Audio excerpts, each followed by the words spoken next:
Excel में value function का use किसी भी टेक्स्ट बेस्ड नंबर को एक्चुअल न्यूमेरिक वैल्यू में कन्वर्ट करने के लिए होता है। ये फंक्शन तब काफ़ी हेल्पफुल होता है जब आपकी एक्सेल वर्कशीट में नंबर्स टेक्स्ट फॉर्मेट में स्टोर्ड होते हैं और आप उनके ऊपर मैथमेटिकल कैलकुलेशन या डेटा एनालिसिस परफॉर्म करना चाहते हैं।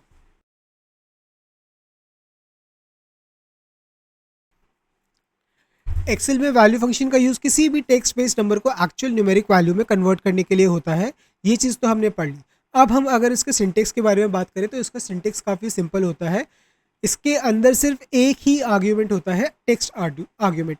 तो ये बेसिकली वो नंबर होता है या वो वैल्यू होती है जो नंबर के रूप में लिखी हुई होती है पर टेक्स्ट फॉर्मेट में स्टोर की हुई होती है।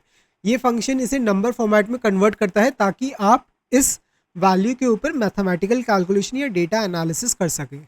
अगर दिया गया टेक्स्ट एक वैलिड नंबर नहीं है तो ये फंक्शन वैल्यू एरर रिटर्न करता है। एग्जाम्पल के लिए मान लीजिए अगर आपने वैल्यू फंक्शन के अंदर टाइप किया वैल्यू ब्रैकेट ओपन और डबल कोट्स के अंदर आपने टाइप किया 1 2 3 और ब्रैकेट को क्लोज किया, तो इसका जो आउटपुट होगा वो होगा एक न्यूमेरिक डेटा टाइप जो कि होगा 123।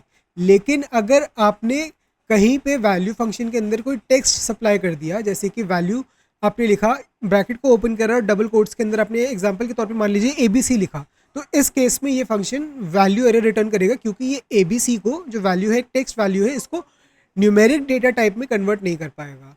तो ये फंक्शन उन सिचुएशन में हेल्पफुल होता है जब एक्सेल शीट में नंबर्स टेक्स्ट फॉर्मेट में स्टोर हो जाते हैं और कैलकुलेशन के लिए उन्हें कन्वर्ट करना पड़ता है इनटू न्यूमेरिक डेटा टाइप।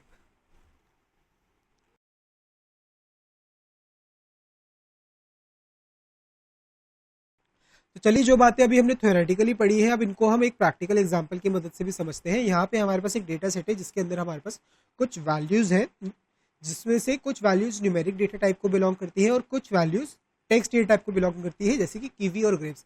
और यहाँ पे अगर आप पहली दो वैल्यूज़ को देखें तो आप यहाँ पे देख सकते हैं जो नंबर है उसको एक टेक्स्ट के रूप में स्टोर किया गया है। अगर यहाँ पे एक वार्निंग इंडिकेशन भी दी हुई है, अगर मैं इस पर क्लिक करता हूँ तो यहाँ पे आप देख सकते हैं लिखा हुआ आ रहा है नंबर स्टोर्ड एज टेक्स्ट। तो इस तरह के नंबर को न्यूमेरिक डेटा टाइप में वापस कन्वर्ट करने के लिए वैल्यू फंक्शन का यूज होता है ताकि इन नंबर्स के ऊपर आप मैथमेटिकल कैलकुलेशन या डेटा एनालिसिस परफॉर्म कर पाओ। तो इसके लिए हमें क्या करना होगा, सबसे पहले हम इक्वल टू का साइन लगाएंगे, उसके बाद वैल्यू का फंक्शन का जो नाम है वैल्यू उसे टाइप करेंगे और ब्रैकेट को ओपन करेंगे। उसके बाद हम टेक्स्ट वाले आर्ग्यूमेंट में सेल C33 का रेफरेंस देंगे क्योंकि सेल C33 में वो वैल्यू है जिसे मैं टेक्स्ट डेटा टाइप से न्यूमेरिक डेटा टाइप में कन्वर्ट करना चाहता हूँ। इसके बाद मैं ब्रैकेट को क्लोज करके जैसे ही एंटर हिट करूंगा एक्सेल इस नंबर को दोबारा से न्यूमेरिक डेटा टाइप में कन्वर्ट करेगा। अब यही फॉर्मूला अगर मैं बाकी के सेल्स पे भी अप्लाई करता हूँ यूजिंग पेज स्पेशल, तो आप देख सकते हैं जहाँ पे एक्सेल किसी भी वैल्यू को न्यूमेरिक डेटा टाइप में कन्वर्ट कर पाया है वहाँ पे उसने उसको कन्वर्ट करके एक वैल्यू रिटर्न की है। और किवी और ग्रेप के केस में जो कि एक टेक्स्ट वैल्यूज हैं, इनको ये फंक्शन दोबारा से न्यूमेरिक डेटा टाइप में कन्वर्ट नहीं कर सकता, तो इसलिए यहाँ पे इसने एरर दिया है। तो बेसिकली जब भी आप वैल्यू फंक्शन का यूज़ करें तो आप उन नंबर्स को आप कन्वर्ट कीजिए जो कि टेक्स्ट के रूप में स्टोर हो चुके हैं।